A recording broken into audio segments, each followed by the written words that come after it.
Hello friends, ஆஹா கல்யாணம் என்ற எபிசோடில் என்ன நடக்கலாம் அப்படிங்கிறத பற்றி பார்க்கலாம். இன்றைக்கான எபிசோட் சூப்பரான இன்ட்ரெஸ்டிங்கான எபிசோட் அப்படின்னே சொல்லலாம். இப்போ சூர்யா தெருவில் கடை போட்டு விற்கிறத பார்த்தோம் அப்படின்னா சூர்யாவோட ஃபேமிலியில் இருக்கவங்களாம் பார்த்துட்டாங்க. இப்போ ரொம்ப எமோஷனலாக பேசுனாங்க. அதுக்கப்புறம் மகாவை கூட வந்து ஹெல்ப் பண்ண சொல்லிட்டாங்க. இப்போ சூர்யா கிட்ட மகா பேசினதுக்கப்புறம் ரெண்டு பேரும் சமாதானம் ஆகி ரொம்ப சந்தோஷமாயிடுறாங்க.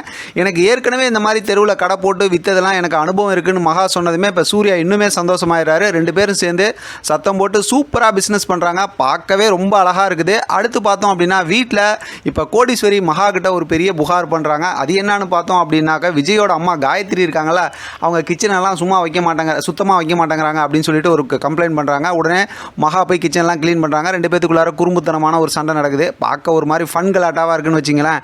அடுத்து பார்த்தோம் அப்படின்னா சூர்யா வந்து போலாமா மகா அப்படிங்கிற மாதிரி கிளம்ப சொல்கிறார் வியாபாரத்துக்கு. ஆனால் இதை பார்த்தா அனாமிகாவுக்கு ஒரே சந்தேகம்.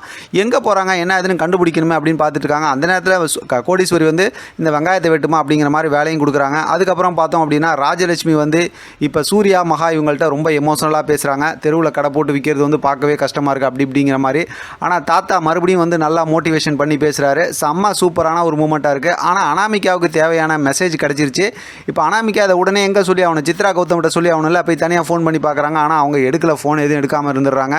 இப்போ பார்த்தோம் அப்படின்னாக்கா மறுபடியும் இவங்க வந்து அப்படியே கிச்சனில் பார்த்தோம் அப்படின்னா கோடீஸ்வரி ராஜலட்சுமி எல்லாம் இருந்துகிட்டு இருக்காங்க. அந்த நேரத்தில் பாத்ரூம்கிட்ட இருந்து காயத்ரி சத்தம் போடுறாங்க. என்னாச்சு, எல்லாம் வாங்கலைன்னு எல்லாருமே வந்துடுறாங்க. வந்ததுக்கப்புறம் பார்த்தோம்னா தண்ணி மேலே பட்டதுக்கப்புறம் எரியுது அப்படிங்கிற மாதிரி சொல்கிறாங்க. நாங்களாம் குளிச்சுட்டு வந்தோம், ஒன்றும் பிரச்சனை இல்லையே அப்படின்னு சொல்லும்போது இப்போ தான் பிரபா வந்து ஒரு சூப்பரான ஒரு கேமை ப்ளே பண்ணுறாங்க. ஏன்னா பிரபா கிட்ட ஏற்கனவே கோடீஸ்வரி மகா ஐஸ்வர்யா எல்லாரும் பேசியிருக்காங்கல்ல அனாமிகாவோட விஷயமா. அனாமிகா அந்த மாதிரி திருட்டுத்தனம் பண்ணி உன்னையும் விஜயும் பிரிக்கிறாங்கன்னு. அதனால் என்ன பண்ணாங்கன்னா இவங்க மிளகா பொடியை வந்து தண்ணியில் கலந்துட்டாங்களாட்டிருக்கு. அதனால் வந்து அவங்களுக்கு காயத்ரிக்கு எரிஞ்சிருக்கு. ஆனால் இப்போ பிரபா என்ன அதில் கேம் ப்ளே பண்ணுவாங்கன்னா, நான் ஒரு விஷயம் சொல்லுவேன், யாரும் என் மேலே கோச்சிக்கூடாது. நான் இங்கே பாத்ரூம் கிட்ட வரலான்னு வரும்போது இங்கே பார்த்தா ஒரு கையில் ஒரு பொட்டணத்தோட அனாமிகா நின்னாங்க. அவங்க போயிட்டு வந்ததுக்கப்புறம் தான் இந்த மாதிரி நடந்திருக்கு. ஒரு வேளை மிளகா பொடியை கலந்துருப்பாங்களாட்டுக்குன்னு சொன்னதுமே விஜய்க்கு சொல்லவா வேணாம், யார் என்ன சொன்னாலும் கேட்டு சத்தம் போட்டு பேசுவார்ல. உடனே விஜய் வந்து இப்போ அனாமிகாவை பிடிச்சி செம்மையாக திட்டி விட்டுறாரு. இப்போ அனாமிகாவில் ஒன்றுமே பேச முடியல. இப்போ எல்லாரும் போனதுக்கப்புறம் பார்த்தோம் அப்படின்னாக்கா அனாமிகா கிட்ட ஐஸ்வர்யாவும் பிரபாவும் பேசுகிறாங்க. நீ என்னெல்லாம் திருட்டு வேலை பண்ணியிருக்க, முதல்ல இவங்க ரெண்டு பேரும் ஹைஃபை பண்ணிக்கிறாங்க. அதுக்கப்புறம் என்னெல்லாம் திருட்டு வேலை பண்ணியிருக்கிற, நீ பண்ணதுக்கெல்லாம் வந்து உன்னை அப்படியே சும்மா விட்டுற முடியுமா அப்படின்னு சொல்லி பேசுகிறாங்க. இப்போ அனாமிகா ஒன்றும் பேச முடியாமல் அமைதியாக இருக்கிறாங்க.